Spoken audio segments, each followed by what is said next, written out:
Hello again, this is Patrick, and welcome back to British Council's English Tips video. While it seems fairly straightforward, the true-false not given task type on the reading exam gives learners a lot of problems. Keep watching to see the top mistakes learners make and how to avoid them. So what does not given really mean?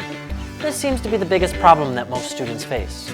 They're not sure what to look for or what not to look for, and they're not really used to answering this type of question.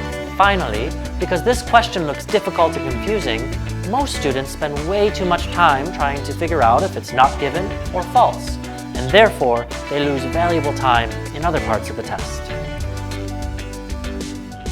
So, what's the solution?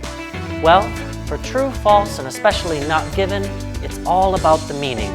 If we can match the meaning in the question to somewhere in the passage, then usually the answer will be true or false. Now, if you're unable to find the meaning of the statement in the passage, or the meanings simply don't match, then the answer will most likely be not given. Finally, be careful. Many students simply look for keywords in the statement and try to match those in the passage. And when they find them, they think they have an answer that's true or false.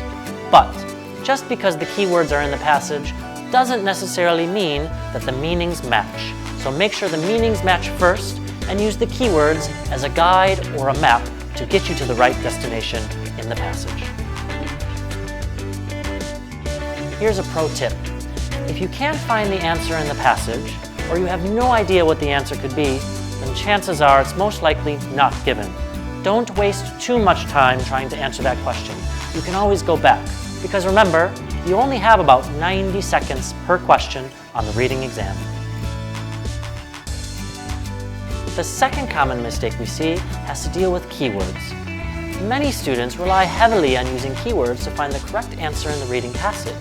And while this is a really good strategy, it's slightly different for true, false, not given.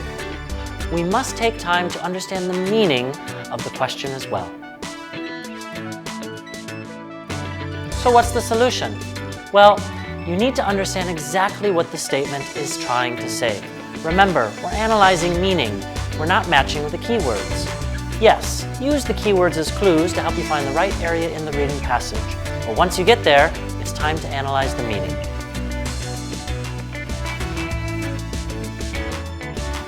Now, it may seem self-evident, like reading the instructions before the task, but it's also really important to know the exact meaning behind true, false, and not given before you attempt to answer the question.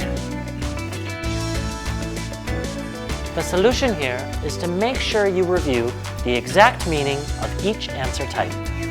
True, the information in the reading passage will agree and confirm with the information found in the statement.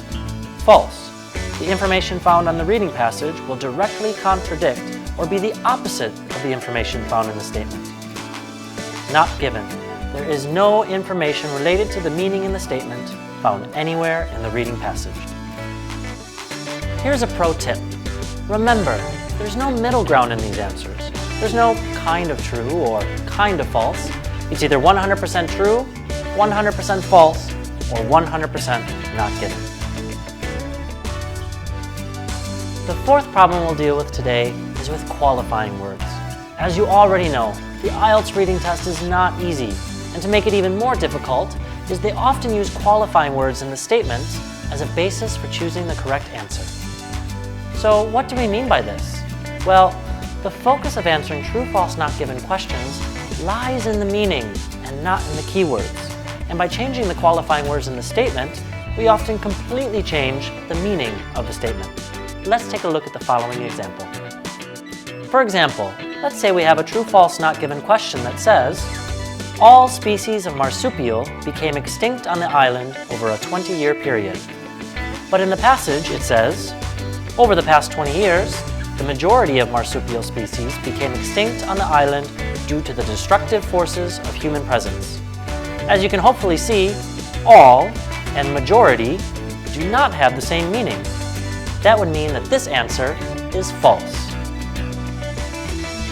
So the solution here is to make sure you spend plenty of time studying the qualifying words that are used in the statements for true, false, and not given questions. You need to treat them like keywords, but with an emphasis on meaning. If you'd like to upgrade your English, come to British Council.